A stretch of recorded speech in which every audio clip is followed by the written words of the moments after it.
Are you a TikTok creator and worried about people using your choreography?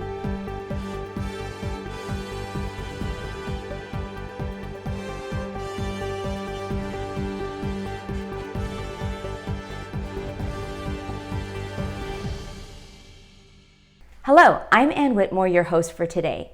Choreography dance is protected under the Copyright Act for almost 50 years, but does it cover your TikTok?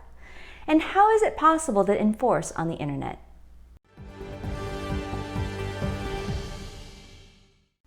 Hello, Deana Davis and Chritophter Bennett. Your social impact law and technology firm specializes in intellectual property for underrepresented creatives and entrepreneurs. The TikTok and video dance industry is worth billions of dollars for those who know how to do it right. Let's watch this example that you sent us from ET Canada.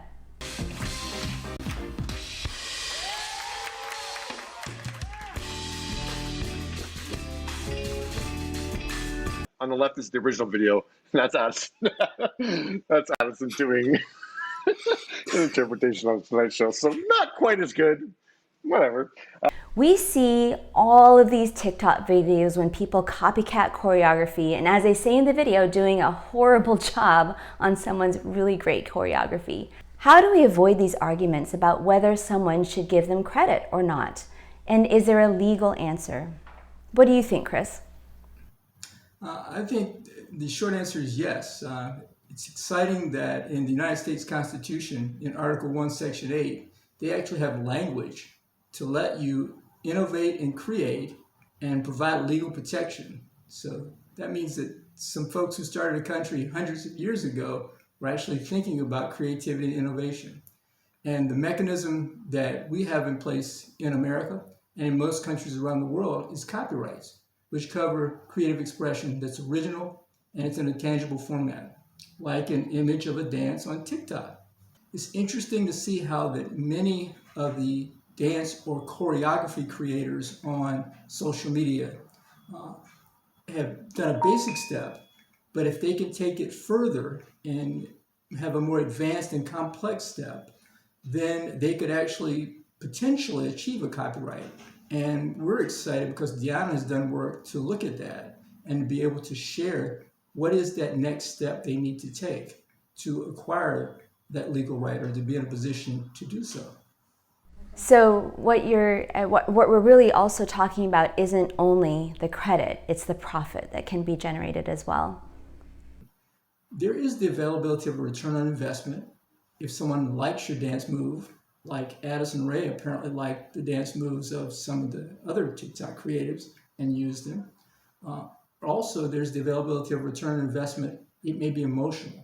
It may be the satisfaction that creatives get from doing dances. And I'm a little bit of a dancer myself. Yeah, so Jekyll Knight, for example, is a famous choreographer. He has choreographed such works as Beyonce's Single Ladies when he was at the age of 18. And he has spearheaded this campaign, I suppose, to copyright his own work and also to encourage other young choreographers to copyright their works.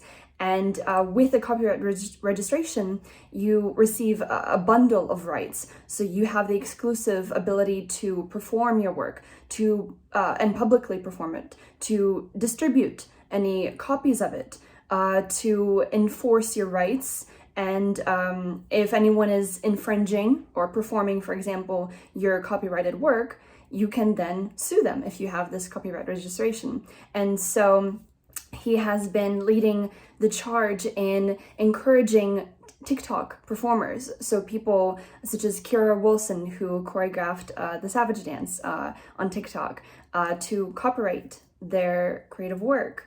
For example, Forbes reported that Addison Rae, the popular TikToker, received around $5 million in 2020 alone, and only from TikTok. So if there are choreographers who choreograph dances and they become popular, they should receive the credit and the profits from that. So explain to me, what are the 4 steps that people can do to protect their intellectual property when it comes to choreography and dance? So the Copyright Act of 1976 states that copyright protection can be provided for pantomimes and choreographic works that are fixed in some tangible medium of expression. So first, we encourage choreographers to see if what they have created is worthy of copyright protection. So it's more than just simple moves. It has to have some sort of creativity, variety, and if choreographers think that their pieces fill that definition, then we encourage them to reach out to a lawyer, law firm, or us, for example, Technology Innovation Law, and to seek out help. What's important for dances is that it needs to be notated. So the dance moves need to be sort of notated on paper. And Jaquel Knight, for example, has worked with the Dance Notation Bureau to notate dances, and that's an extra step that we encourage choreographers to take. There's work that creatives can do if they have the time on their own. It's called acting pro se, to use a Latin phrase. But there are also steps that they can take that may be work from law firms who might do work at no cost, or there may be other affordable options. So to look at the options of affordability that can help them achieve their goal. So there are those 4 steps: awareness, access, affordability, and the availability of a potential return are the general model that we take. Fantastic. And finally, how enforceable is the Copyright Act on the internet? The bottom line is it is as enforceable as where you are in the jurisdiction that applies. If you have a registered copyright, the United States Supreme Court has said that gives you the rights to take legal action, which could mean an injunction. It could mean reporting it to a platform like a TikTok or a Google and asking them to shut down a party that's misappropriating your copyright use. And there are other remedies that could apply. The key step is making sure, if you would like to do so, that you acquire that legal copyright at copyright.gov. Yeah, that's the problem, isn't it? Because there sort of is no jurisdiction with the internet. But the first thing, as Chris said, is to receive that copyright registration, and then with that registration you can then sue in court in the jurisdiction where you're located. And then with any injunction they receive or any court order, you can then petition to try to get work that's infringing on your copyright off the internet. But also, so that's the sort of enforcement part that might be able to take down an original work. But of course, with the internet, we know videos can be copied instantaneously. So another part that we encourage choreographers to do, along with parallel to copyright registration, is to say that you're the choreographer of this work, to make a name for yourself. Then with videos, for example, you can hashtag that you're the choreographer, or you can state in your bio on Instagram or bio on TikTok who you are, what dances you've created, and just encourage others to do the same.